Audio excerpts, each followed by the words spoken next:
이제 다 같이 함께 한 목소리로 하나님 말씀 받들어 읽겠습니다.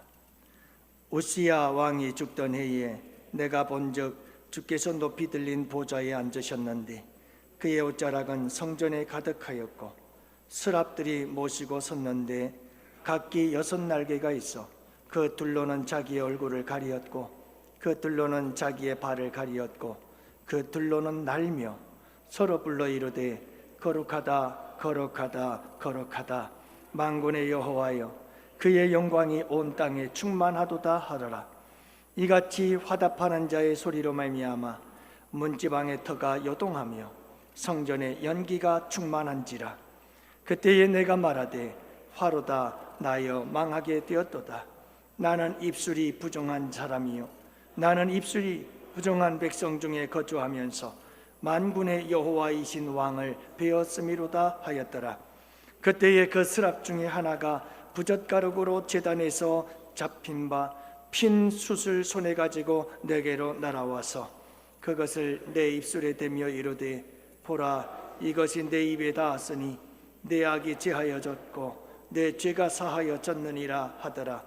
내가 또 주의 목소리를 들으니 주께서 이르시되 내가 누구를 보내며 누가 우리를 위하여 갈고 하시니 그때에 내가 이르되 내가 여기 있나이다 나를 보내소서 하였더니 여호와께서 이르시되 가서 이 백성에게 이르기를 너희가 듣기는 들어도 깨닫지 못할 것이요 보기는 보아도 알지 못하리라 하여 이 백성의 마음을 둔하게 하고 그들의 귀가 막히고 그들의 눈이 감기게 하라 염려하건대 그들이 눈으로 보고 귀로 듣고 마음으로 깨닫고 다시 돌아와 고침을 받을까 하노라 하시기로. 아멘. 현대 그리스도인들의 문제점 중에 하나는 모든 것이 너무나 완벽하다는 겁니다.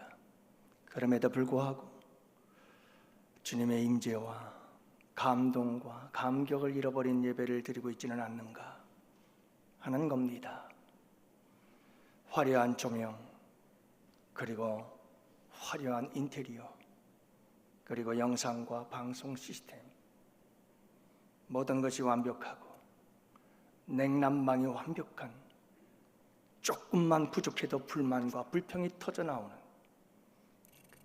이런 환경 속에서 예배를 드리는데 감동이 없고 감격이 없고 살아계신 주님에 대한 거룩한 임재를 경험하지 못하고 살아계신 하나님을 만나지 못하는 예배. 그러나 여러분, 예배당도 없고 초라한 곳에서 예배하지만 눈물이 있고 감격이 있고 감동이 있는 예배를 드리는 것,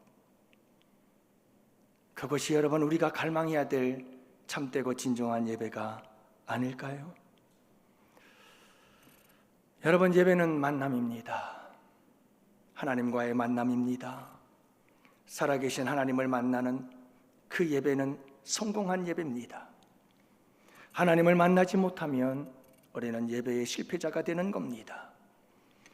예배에 성공한 사람은 삶의 인생의 성공자가 되고 예배의 실패자는 인생의 실패자가 됩니다.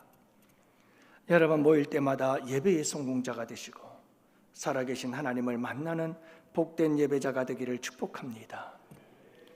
오늘 본문은 하나님을 만난 예배자 한 사람을 소개하고 있는데 그가 바로 이사야 선지자입니다.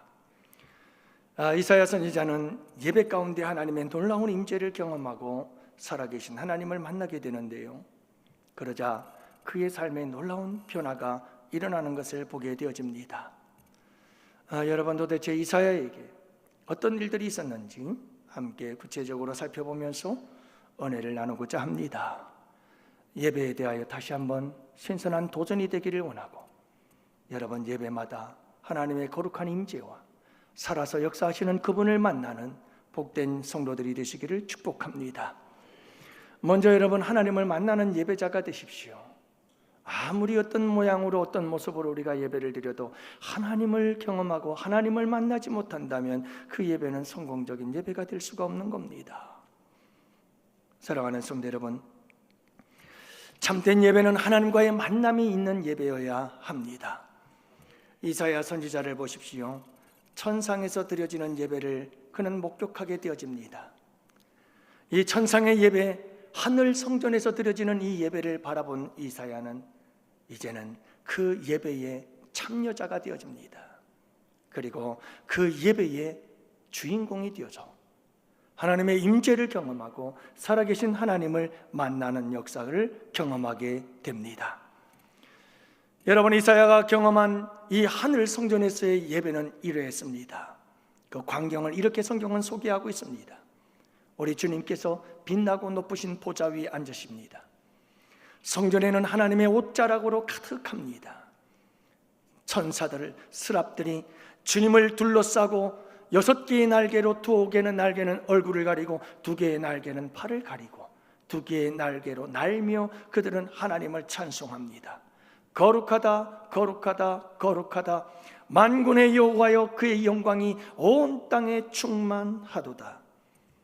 이 찬송소리가 얼마나 위엄있고 이 찬송소리가 얼마나 영광스러웠던지 성전 문지방의 터가 요동하기 시작했습니다.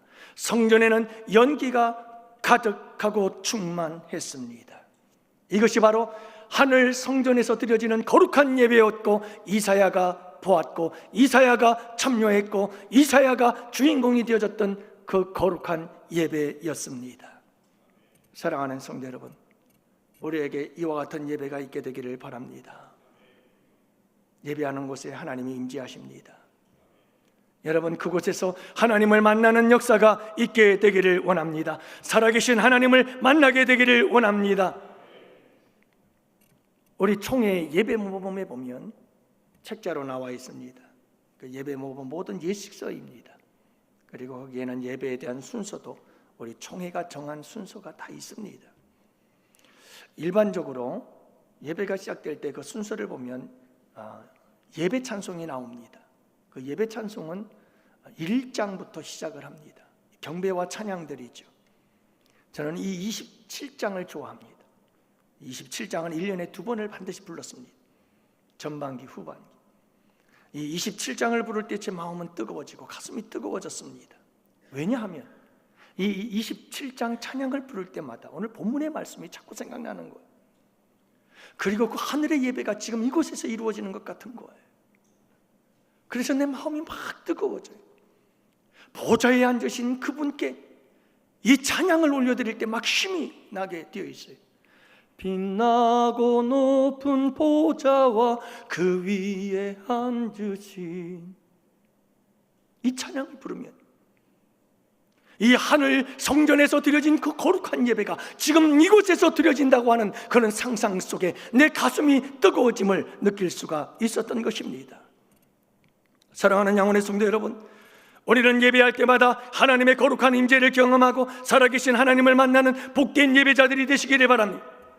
우리가 예배하는 이 예배는 하늘 성전에서 드려지는 그 거룩한 예배가 이곳으로 그대로 여러분 옮겨져서 드려지는 복된 예배가 될 수 있기를 원합니다.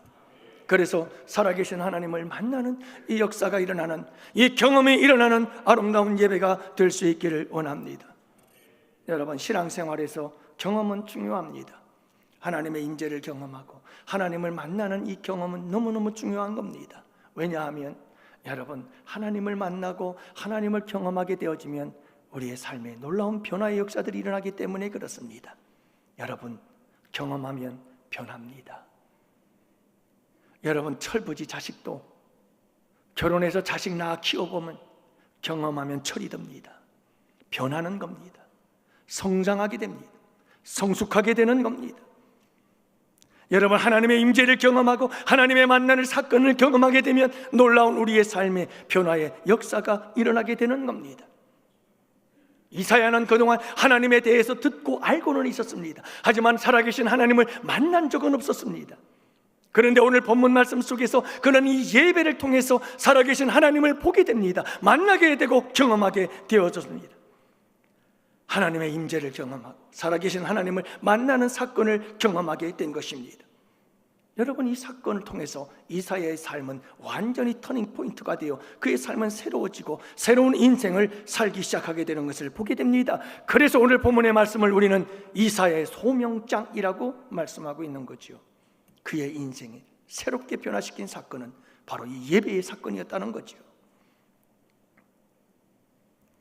여러분, 이 본문의 사건 이후에 이사야는 백성들에게로 달려갑니다. 백성들에게로 달려가서 하나님의 말씀을 전하기 시작합니다. 그런데 이게 웬일입니까? 들어도 듣지 못하고 보지 못하도 보지 못하는 겁니다. 이스라엘 백성들은 이사야가 말씀을 전하면 전할수록 그들의 마음은 더욱더 완악해졌고 하나님을 대적하기 시작했습니다. 이사야 한평생 그의 사역 속에는 열매가 없었습니다. 풍성한 열매를 맺지는 못했지만 그럼에도 불구하고 그 어렵고 힘든 사명의 길을 간수하고 완수하고 다 감당할 수 있었던 이유, 그것은 바로 이 예배를 통해 만난 하나님, 저 천상에서 드려진 그 하나님의 거룩한 보좌, 그리고 그 놀라운 그 영광의 보좌에 앉으신 하나님을 만난 그 사건, 여러분, 그것이 그의 삶의 모든 어려움들을 이겨나갈 수 있는 힘이 되고 원동력이 된 줄로 믿습니다. 베드로는 안 그랬나요? 여러분, 베드로후서 1장에 보면 베드로는 자기가 만났던 주님에 대해서 고백을 합니다. 여러분, 베드로가 만난 하나님은 어떤 하나님이실까요? 변화산상에서 영원한 그 하나님 나라의 영광스러운 모습을 바라보았던 베드로, 그 하나님 나라의 영광을 바라본 베드로는 그 사건을 잊을 수가 없었습니다. 그리고 그 마음속에 간직하고 그는 사명자의 길을 끝까지 달려갈 수가 있었던 것입니다. 사도행전에도 보면 사도 바울은 여러분, 다메섹 도상에서 만난 그 예수, 부활의 주님의 광명한 빛으로 찾아왔던 그 예수를 만나고 그는 그 놀라운 역사를 잊을 수가 없습니다. 그리고 그는 가슴속에 새기고 끊임없이 사명자의 길을 감당할 수 있었던 것을 알 수가 있습니다. 사랑하는 양혼의 성도 여러분, 우리의 신앙이 너무 체험주의적으로 빠져드는 것도 위험하지만 그렇다고 해서 여러분, 우리의 체험을 무시하지는 마시기를 바랍니다. 우리의 체험은 우리의 신앙생활에 필요합니다. 아주 중요합니다. 여러분, 특별히 예배를 통해서 우리 주님을 만나게 되기를 바라고 주님의 임재를 날마다 예배 때마다 경험하는 여러분들이 되실 수 있기를 원합니다. 그래서 예배의 성공자가 되고 그래서 인생의 성공자가 되실 수 있기를 축복합니다. 사랑하는 성도 여러분, 예배할 때마다 갈망하십시오. 하나님의 임재를, 이곳에 지금 함께 계신 그분을 목마른 사슴처럼 이곳에 임재하셔서 우리의 예배를 받으시는 그 하나님을 만나는 이 사건이 우리 가운데 일어날 수 있기를 간절히 바라며 예배하시기를 바랍니다.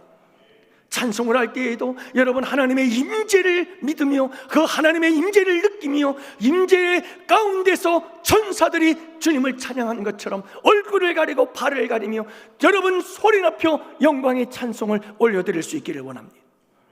우리 할렐루야 성가대도 마찬가지입니다. 입술의 찬양이 아닌 하나님의 거룩한 임재 가운데 그분에게 온 마음과 뜻을 다해 올려드리는 거룩한 찬송. 기도할 때에도 여러분, 내가 어떻게 하면 잘 보일 수 있을까? 어떻게 하면 멋진 기도를 드릴 수가? 그게 아니라 살아계신 그 하나님 앞에 진실함으로 이런 기도를 통해서 우리 가운데 하나님의 거룩한 임재와 살아계신 하나님을 만남의 역사가 일어나게 되는 줄 믿으시기를 바랍니다. 여러분, 예물을 드릴 때에도 온 마음 다해 예물을 드릴 수 있기를 원합니다. 이곳에 있는 모든 성도들이 드리는 예물에는 다 사연이 있습니다. 그 사연을 안고 주님 앞에 감사하는 마음으로, 주님께 소원하는 마음으로 여러분, 예물을 드릴 때에도 이곳에 임재하셔서 우리 예수님께서 헌금함에 헌금을 넣을 때 우리 주님께서 다 보시고 하신 것처럼 우리 주님께서는 우리가 헌금함에 헌금을 드릴 때 그 마음을 우리 주님께서는 그 생각을 다 보고 알고 계십니다. 여러분, 이 아름다운 믿음의 고백 속에서 우리가 하나님께 드림이 아름다운 드림이 될 수 있기를 원하고 그 드림 속에서도 우리 주님의 임재와 주님의 살아계심을 경험하게 되어지는 역사가 있게 되기를 원합니다. 말씀을 들을 때에도 여러분, 사람의 말이 아니라 데살로니가 교회처럼 여러분, 하나님의 음성으로 들을 수 있는 여러분들 되시기를 바랍니다. 갈급한 마음으로 목마른 사슴처럼 하나님의 말씀을 듣기를 원합니다. 저는 이 말씀에 대한 이야기를 할 때마다 잊지 못할 한 이야기가 있어요. 함께 신학을 공부하고 저 강원도 삼척 골짜기를 다니면서 10가구, 20가구 있는 가구들마다 가가지고 창고 하나 얻어서 그곳에 교회를 세우고, 전혀 교회가 없던 교회에 할머니 할아버지들 모셔다가 찬송 예배하고 전도하시던 목사님 한 분이 계셨습니다. 그분께서 한 번은 찾아갔더니 그런 얘기를 해요. 쪽방이 한 10명만 앉으면 꽉 차는 그런 조그만 방 하나 만들어 놓고 그곳에서 예배를 드립니다. 강대상이 어디 있어요? 그냥 저런 테이블 하나 세워놓고 그리고 예배를 드려요. 찬송가도 없어요. 3년 동안 똑같은 찬송만 불러요. 박자도 없어요. 음정도 없어요. 계속해서 반복하다 보니 가사만 익혀지기 시작하는 거예요. 할머니 할아버지들이 그렇게 예배를 드려요. 그런데 그분의 고백이 놀라워요. 새벽마다 말씀을 전하는데 어린아이가 젖을 빨아먹듯이 쪽쪽 빨아먹는데 그 맛에 그 사역을 한답니다. 사랑하는 상원의 성도 여러분, 하나님은 간절히 나를 찾는 자를 만나주시겠다고 말씀하셨습니다. 간절히 나를 찾는 자가 나를 만날 것이라. 간절히 나를 찾는 자가 나를 만날 것이라. 주님의 임재를 사모하며 하나님을 만나기를 갈망하는 자들에게 예배마다 만나주시는 귀한 역사를 이루어 주실 것입니다. 한 권사님께서 그런 고백합니다. 연세도 있으시고 하루하루의 삶이 무료하죠. 그래서 게임을 하기 시작했답니다. 얘기를 들어보니까 그분은 참 이 핸드폰도 잘 다루시는 것 같아요. 그래서 핸드폰을 가지고 게임을 시작하면 2시간, 3시간 후딱후딱 지나간다고 고백을 합니다. 그런데 언젠가부터 예배를 드리면서 하나님께서 마음에 감동을 주시는 거예요. 게임을 끊어라. 그 시간에 다른 거 해야지. 말씀 보고 기도해야지. 이런 마음이 자꾸 드는 거예요. 그때 안 되더라는 거예요, 이게 잘. 그러다 몇 주 전 말씀을 듣는 순간 하나님께서 말씀 속에서 강력하게 도전을 주셔서 안 되겠다. 그래서 말씀 가운데 여러분 이제는 다 게임을 끊고 이제부터는 성경을 읽기로 시작해서 여러분 그 시간 동안 열심히 성경을 읽다고 고백하는 말씀을 들었습니다. 여러분 예배 가운데 우리 주님을 임재를 경험하고 하나 계신 하나님을 만난 줄로 믿습니다. 어떤 분은 얼마 전에 예배가 끝난 후에 목사님 설교 시간 내내 너무나 가슴이 찔려서 너무 가슴이 찔려서 설교 시작부터 끝까지 전부 다 나한테 하는 얘기 같아가지고 제가 얼마나 회개했는지 모릅니다. 여러분 예배 가운데 하나님의 임재와 살아계신 하나님을 만나는 역사가 일어나게 된 줄 믿습니다. 어떤 분은요 지지난주인가요? 예배 시간 목사님 말씀 시간 내내 제가 울었어요.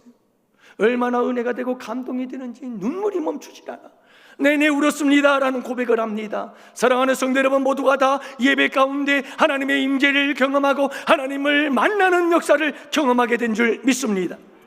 저의 간절한 소원이 있습니다. 정말 여러분들을 사랑합니다. 여러분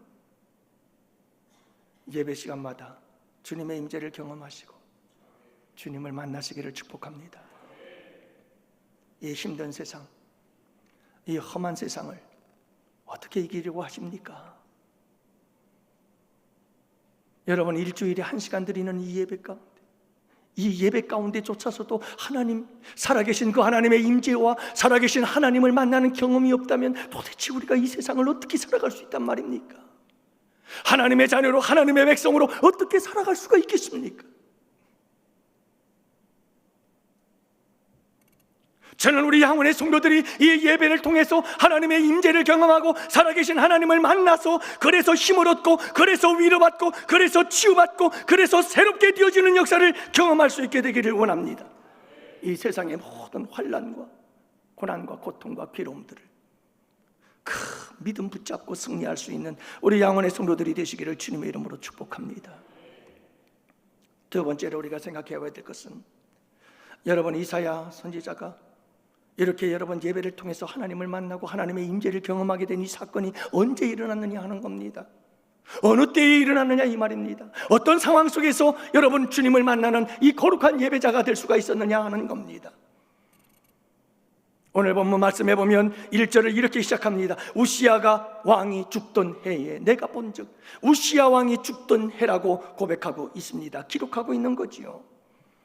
여러분, 이사야가 하나님의 임재를 경험하고 하나님을 만났던 그 놀라운 사건이, 그 배경, 역사적 배경은 우시야 왕이 죽던 해였다는 겁니다. 남쪽 유다 우시야 왕은 52년을 통치합니다. 그의 출발은 아주 좋았습니다. 하나님 보시기에 정직하게 행했습니다. 하나님의 도우심 가운데 그는 아주 형통한 왕이 되었습니다. 그 어느 나라보다도, 그래서 제2의 솔로몬이라고 할 만큼 부강한 나라가 되었습니다. 그런데 여러분, 바로 그때였습니다. 우시야는 마음이 교만해지기 시작했습니다. 그리고 아주 결정적인 죄를 짓게 됩니다. 그게 뭐냐 하면, 제사장만이 할 수 있는 제단의 분향을 자기가 해버리고 말았습니다. 여러분, 80명의 제사장들이 찾아가서 그가 분향하지 못하도록 말렸지만, 그럼에도 불구하고 그는 분노하고 화를 내며 결국은 자기가 제단에서 분향을 하고 말았습니다. 그러자 그 즉시로 문둥병이 들었고 그는 갑작스러운 죽음을 죽게 되고 말았습니다. 사랑하는 성도 여러분, 예배를 통해서 하나님은 우리에게 복을 주시는데, 예배를 가볍게 여기고 예배를 무시했던 이 우시야 왕은 이 예배로 인하여 이와 같이 심판을 받고 죽게 되어지고 말았던 겁니다. 갑작스러운 그의 죽음은 나라에 혼란을 가져왔습니다. 국가적인 위기가 찾아왔습니다. 백성들의 위기가 찾아왔습니다. 바로 그런 위기의 순간, 그 혼란스러운 순간, 그 순간에 하나님께서 이 예배자로 이사야를 불렀고, 이사야는 예배자로서 하나님의 임재와 하나님의 살아계시고 역사하심을 경험하면서 하나님과 이사야는 이 위기의 때에 새로운 역사를 시작하게 된 줄 믿습니다. 하나님은 이사야를 통해서 이 위기를 축복으로 바꾸기 시작했고, 하나님은 이 이사야를 통해서 하나님을 만난 예배자 이사야를 통해서 이 위기를 기회로 만들어가기 시작하는 역사를 이루어내신 줄 믿습니다. 사랑하는 성도 여러분, 위기의 때 하나님은 예배자를 찾으십니다. 위기의 때 하나님은 예배자 가운데 임하십니다. 위기의 때 하나님은 예배자와 함께 일하시기를 원하십니다. 그래서 위기는 기회입니다. 여러분, 위기는 축복의 기회인 줄을 믿으시기를 바랍니다. 위기의 때 예배할 때입니다. 여러분, 위기의 때가 되면 하나님을 만날 때임을 기억하시기를 바랍니다. 그 어느 때보다도 위기의 때에 더욱더 예배하기를 힘쓰고 더욱더 하나님을 만나기를 사모하시는 여러분들이 되시기를 바랍니다. 많은 사람들이 말합니다. 이 시대를 가리켜서 모든 사람들이 이구동성으로 하는 말, 이 시대는 위기의 시대라고 말합니다. 대한민국이 위기라고 말합니다. 한국 교회가 위기라고 말합니다. 이 땅의 가정들이 위기라고 말합니다. 모든 사람들의 인생이 흔들리고 있다고, 위기의 시대를 살아가고 있다고 말합니다. 여러분, 우리 가운데에서도 어떤 분은 경제적인 위기, 어떤 분들은 건강의 위기, 어떤 분들은 관계의 위기, 여러분 이런저런 여러 가지 많은 위기들 가운데 살아가고 있음을 압니다. 하지만 여러분 잊지 마시기를 바랍니다. 모든 위기는 기회입니다. 우리가 하나님 앞에 나와 예배할 때마다 하나님의 임재를 경험하고 살아계신 하나님을 만나기만 한다면 모든 우리의 위기는 기회가 될 것입니다. 우리의 모든 위기는 축복이 될 것입니다. 하나님께서 하실 것입니다. 저의 인생에도 위기가 많았습니다. 가장 힘들고 어려울 때들이 있었습니다. 저희 가정사의 위기가 있었죠. 저희 딸이 선천성 심장병으로 고통을 당할 때 참 중환자실에서 울고 있는 그 딸을 바라보면서 차를 타고 집으로 돌아오며 통곡할 때 주님께서 내게 들려주셨던 음성이 있다고 그랬잖아요. 영조야, 너 마음이 아프니? 딸이 그렇게 고통스러워하는 모습을 바라보면서 너 마음이 얼마나 아프니? 내가 내 마음 안단다. 하지만 영조야, 잊지 말아라. 내가 너를 위해서 내 아들 독생자 예수를 십자가에 내어준 그 사실을 잊지 말아라. 저는 그때 깨달았습니다. 주님의, 하나님 아버지의 마음을, 독생자를 십자가에 내어주기까지 날 사랑하신 그 아버지의 마음이 어떤 마음이었는지를. 여러분, 위기가 은혜인 줄 믿으시기 바랍니다. 위기가 은혜 받을 기회요 축복의 기회인 것을 잊지 마시기를 바랍니다. 지금 다른 병원에 있습니다. 수술을 많이 받는 가정에 부작용이 발생했습니다. 그래서 심장이 혼자 뛰지를 못합니다. 부정맥이 와서 박동기를 달게 됐습니다. 심실과 심방으로 연결된 두 가지 선을 연결을 해서 박동기를 어릴 때에는 복부에다가 심어서 이 박동기에 의해서 전기의 자극을 통해 심장이 뛰기 시작합니다. 심방과 심실이 쿵딱쿵딱쿵딱 박자를 맞춰가면서 안정적으로 뛰게 되죠. 어른이 되어서 이 박동기는 이제 이 쇄골 안으로 심게 되어집니다. 그래서 심고 13년 동안을 지냈는데 갑작스럽게 문제가 발생했습니다. 물론 이 박동기는 배터리로 하기 때문에 배터리 교체를 위해서 피부를 가르고 그리고 박동기를 교체하는 것, 이건 당연한 거고 이건 그리 어려운 것도 아니고 힘든 것도 아닙니다. 근데 문제가 발생했습니다. 갑자기 배터리가 다 닳아버리고 그리고 제로 상태가 되어버렸습니다. 위급한 상황에서 빨리 병원에 입원을 했는데 또 다른 문제가 발생했습니다. 왜 배터리가 빨리 닳았는가 살펴보니 심실로 연결된 선은 제 기능을 발휘하고 있는데 심방으로 연결되어 있는 이 박동기 선이 기능이 멈춰버린 것 마냥, 그래서 심방으로 가던 그 기능의 힘을 심실로 끌어당겨서 하나로 움직이다 보니 모든 배터리가 빨리 소진되고 방전이 되었던 겁니다. 문제는 또 있습니다. 13년 동안 심장으로 연결되어져 있던 이 선은 이제 기능을 잃어버렸으니 뽑아내고 다른 선을 연결을 해야 되는데 13년 동안 심장에 묻혀있던 이 선이 유착이 되어져서 떨어지질 않는 겁니다.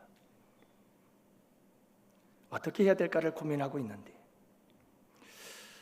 저는 여러분 딸아이를 병원에 입원시켜 놓고 오면서 하나님께 감사했습니다. 하나님, 이런 아픔, 이런 고통 나에게 평생 가시가 되게 해주셔서 감사합니다. 제가 이 가시 때문에 교만하지 않고 자고해지지 않고 겸손하게 하시고 더욱더 주님께 가까이 하게 하시고 더욱더 주님을 찾게 하시고 더욱더 주님의 사랑을 깨달아 알게 하시고 주님 사랑하게 하시니 감사합니다. 여러분, 위기는, 우리 아픔은 하나님의 기회요, 은혜 받을, 축복받을 기회인 줄을 믿으시기 바랍니다.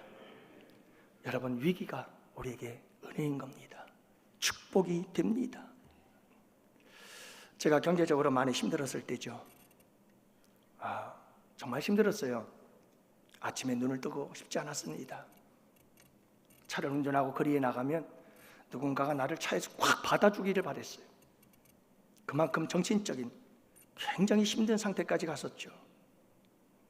그런데 참 놀라운 것은 하나님께서 까마귀를 보내기 시작하는데 그 까마귀의 역사가 너무 놀라워요. 어떤 분은 알지도 못하는 사람이요. 그런데 여러분, 어떻게 수소문을 해서 저한테 연락이 왔어요. 본교회 11조를 드리고 10의 1조는 선교하는 일에 하나님을 위해서 쓰기를 원하는데 이게 갑자기 제 생각이 났고 저에게 찾아와서 저희 교회에 11조를 드리기 시작한 거죠. 어떤 분은 친족들에게 돈을 빌려달라고 해서 빌려줬는데 2년, 3년, 4년 지나고 답이 없어요. 그래서 이제 끝났구나, 포기하자. 그리고 포기를 했고 얼마가 지나자 갑자기 그 돈이 되돌아왔어요. 너무 감사해서 하나님께 기도하는 가운데 제 생각이 나더라는 거죠. 그래서 찾아왔어요. 뿐만인가요? 어떤 분은 자녀가 일을 하고 있는데 그 자녀의 사업이 잘 된다는 거예요. 너무 감사하다는 거예요. 하나님 감사합니다. 우리 자녀들을 이렇게 축복해 주셔서 고맙습니다. 기도하는데 제 생각이 나더라는 거예요. 저를 찾아왔어요. 그분은 수도 없이 찾아왔어요. 시도 때도 없이 찾아왔어요.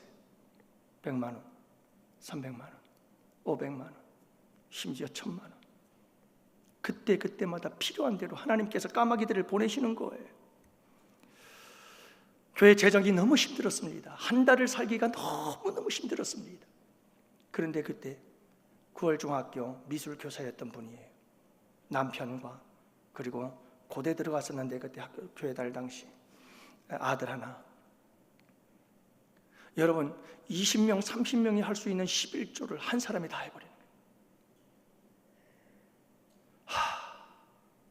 이건 여러분들이 경험해 보지 못한 사람들은 몰라요. 그 은혜, 그 감격. 그냥 눈물이 안 나올 수가 없어요.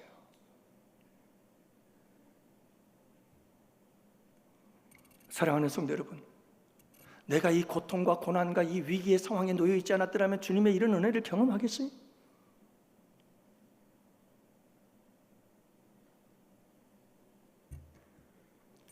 여러분, 우리의 위기는 기회입니다. 이 위기를 통해서 하나님은 역사하십니다. 이 위기의 때에 여러분 예배자가 되십시오. 더욱더 하나님께 예배자가 되셔서 하나님을 만나고 하나님의 인재를 경험하기를 갈망하십시오. 그러면 하나님은 우리의 모든 위기를 통해서 일하실 것입니다. 위기가 기회가 되게 하시고 위기가 축복이 되게 하시고 위기를 통해서 도저히 남들은 경험할 수 없는 놀라운 은혜를 경험하고 맛보게 할 줄 믿으시기를 바랍니다. 위기는 축복입니다. 그러므로 여러분 지금 힘들고 어렵습니까? 낙심하지 마십시오. 예배자가 되기를 힘쓰십시오. 하나님의 인재를 갈망하며 하나님을 만나고자 하는 그 사모하는 마음을 가지고 예배자로 예배의 자리로 나아오시는 여러분들이 되셔서 이 아름다운 축복과 간증의 주인공들 되시기를 축원합니다. 마지막 세 번째로 여러분 이렇게 이사야는 하나님을 만나게 예배를 통해서 하나님을 만나죠. 예배를 통해서 그 위기의 때에 하나님을 만나고 그러자 여러분 이사야에게 놀라운 삶의 변화들이 일어나기 시작합니다. 그래서 경험하면 변화됩니다. 여러분 하나님을 만나면 변합니다. 이게 믿음의 공식입니다. 변함없는 공식입니다. 살아계신 주님의 임재를 경험하고 살아계신 하나님을 만나면 예배를 통해서 그분을 만나면 여러분 우리 가운데 놀라운 변화의 역사는 당연히 따라오게 되어 있습니다. 그래서 여러분 오늘 말씀해 보면 이사야가 놀라운 변화를 경험하게 되는 것을 보게 되어집니다. 어떤 변화인가요? 여러분 5절 말씀을 보십시오. 그때에 내가 말하되 화로다 나여 망하게 되었도다. 나는 입술이 부정한 사람이요 나는 입술이 부정한 백성 중에 거주하면서 만군의 여호와이신 왕을 베었음이로다 라고 고백하는 이사야의 이 절규를 보십시오. 이사야는 하나님을 만나는 순간 자기 자신을 발견하게 된 겁니다. 참된 나, 진정한 나를 보게 되어진 겁니다. 화를 당해 마땅한 나를 보게 되었습니다. 망할 수밖에 없는 나를 바라보았습니다. 그리고 부정한 나를 보았습니다. 입술이 부정한 나, 내 삶의 행실이 부정한 나, 하나님을 배울 수 없이 더럽고 추악한 나를 보게 되어진 것입니다. 하나님을 만나면 진정한 나를 보기 시작한다는 것을 믿으시기를 바랍니다. 사랑하는 성도 여러분, 우리가 오해하고 착각하는 게 있어요. 많은 사람들이 착각하는 거예요. 특별히 세상 사람들의 말을 믿지 마세요. 사람들은 자기가 자기를 안다고 생각해요. 여러분 예수 믿는 사람들도 자기가 자기를 안다고 생각하는데 착각이에요. 절대 속지 마세요. 인간은 절대로 나를 모릅니다. 테스 형도 그러잖아요. 너 자신을 알라고. 네?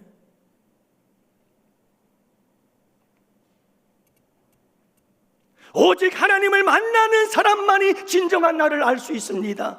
여러분 하나님의 임재를 경험하고 살아계신 하나님을 만날 때 내가 어떤 존재인지를 알게 된다는 것입니다. 사랑하는 성도 여러분, 우리 하나님을 만나고 그래서 내가 어떤 존재인지를 깨달아 알 수 있는 여러분들이 되시기를 바랍니다. 그러자 우리 주님께서 어떻게 했습니까? 제단 숯불 갖다가 이사야의 부정한 입술을 찢고 그를 깨끗하게 하신 줄 믿습니다. 여러분 하나님을 만나고 내가 얼마나 더러운 존재인지를, 죄인인지를 깨닫기 시작할 때 예수 그리스도의 십자가의 보혈이 우리에게 와서 우리의 모든 죄를 사하고 우리를 새롭게 하는 역사, 능력 되는 줄 믿습니다. 저는 너무나 안타까운 게 있어요. 많은 성도들이 신앙생활을 10년, 20년, 30년을 하면서도 하나님을 만난 경험이 없어요. 다시 말하면 내가 누군지를 몰라요. 내가 어떤 존재인지를 모르는 거예요. 다시 말하면 내가 얼마나 추하고 더럽고 여러분, 내가 얼마나 부정한 죄인인지를 모르는 거예요. 내가 죄인인지 모르니까 정죄하고, 내가 죄인인지 모르니까 험담하고, 내가 죄인인지 모르니까 남들에 대해서 비방하고, 여러분 그러는 거 아니겠어요? 저는 깜짝깜짝 놀랄 때가 많아요. 저도 여러분 막 누군가에 대해서 이렇게 정죄하고 비난하고 헐뜯을 때가 있어요. 그때 깜짝 놀래요. 나도 모르게 막 그런 말이, 마음과 생각들이 떠오를 때가 있거든요. 주님 죄송합니다. 나 같은 죄인이 어디 있다고? 나 같은 죄인이 어디 있다고? 나 같은 죄인이 누구한테 뭘 말할 수 있겠습니까? 그저 용서하고 이해하고 품어줄 뿐이지. 나 같은 죄인을 주님께서 안아주셨는데, 저는 우리 양원의 성도들이 하나님을 만나는 사건이 있게 되기를 바라고, 이 자기 자신에 대한 절망하는 절규가 있기를 원합니다. 나 자신에 대한 절망하는 이 절규가 여러분 경험되어지기를 원합니다. 이 이사야처럼 나는 화를 당해 마땅하고, 나는 망해도 마땅하고, 나는 부정한 자입니다 라고 하는 나 자신에 대한 이 절망적인 절규가 있기를 원합니다. 그럴 때 십자가의 보혈이 은혜로 다가오기 시작합니다. 그때 여러분 이 십자가의 사랑은 뜨겁게 내 가슴을 불태우기 시작합니다. 이 십자가의 그 사랑이 나를 용서하고 나를 구원했구나, 그 십자가의 사랑의 크기를 경험하게 되는 줄 믿으시기를 바랍니다. 근데 여러분이 하나님을 만난 경험이 없거든요. 내가 어떤 존재인지도 모른 채 나는 나를 잘 안다고 생각하고 있거든요. 그러니까 여러분, 우리가 어떤 일이 벌어지느냐 하면 많은 사람들이 그런 얘기를 하는 거예요. 목사님, 예수님의 십자가 하는데 도대체 십자가가 내가 와서 닿지를 않는다는 거죠. 왜 안 닿는지 아세요? 내가 누군지를 모르니까 안 닿아요. 아직도 내가 누군지를 모르는 거예요. 누구를 못 만났어요? 하나님을 만나지 못했어요. 하나님의 임재 속으로 들어가면 들어갈수록, 하나님의 말씀 속으로, 기도 속에 그분과 가까이 가면 갈수록 나의 더럽고 추한 모습들이 다 보여지게 되어 있어요. 그럴 때 여러분, 십자가의 사랑은 말할 수 없는 사랑으로 내게 다가오게 되는 줄 믿으시기 바랍니다. 그러면 두 번째로, 이사야의 새로워짐의 역사는 어떻게 나타날까요? 자기를 발견한 이사야, 그는 이렇게 말합니다. 주님의 부르심에 아멘합니다. 내가 누구를 보내면 누가 나를 위하여 갈고, 주님, 내가 여기 있사오니 나를 보내소서. 여러분, 우리의 삶은, 우리의 사명은 이렇게 되어져 가는 겁니다. 이게 순서인 겁니다. 이게 우리의 믿음과 신앙인 것입니다. 그래서 여러분, 우리의 신앙과 믿음은 억지로 되는 게 아닙니다. 여러분이 모든 역사 속에서 일어나게 되는 줄을 믿으시기 바랍니다. 예배에 하나님을 경험하고 하나님의 임재를 맛볼 수 있는 여러분들 되시기를 바랍니다. 그래서 이 자리까지 나아갈 수 있게 되기를 원합니다. 주님이 말씀하실 때마다 아멘. 예수님은 하나님에 대하여 아멘만 있느니라. 예수님은 하나님에 대하여 아멘만 했습니다. 십자가까지 아멘입니다. 죽기까지 아멘이었습니다. 여러분, 바로 우리에게도 이와 같은 아멘의 역사, 나를 보내달라고, 내가 가겠노라고, 이 고백은 어디에서 나오는가?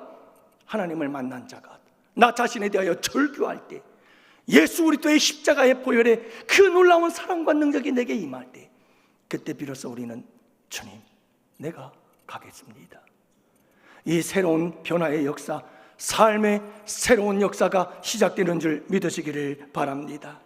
사랑하는 양원의 성도 여러분, 부디 하나님을 만나는 예배자가 되기를 축복합니다. 예배할 때마다 살아계시고 역사하시는 하나님을 만나는 경험이 있게 되기를 바랍니다. 특히 위기의 때에 하나님을 만나 더욱더 하나님 만나기를 사모하고 갈망하며 예배의 자리로 나오시는 여러분들이 되시기를 바랍니다.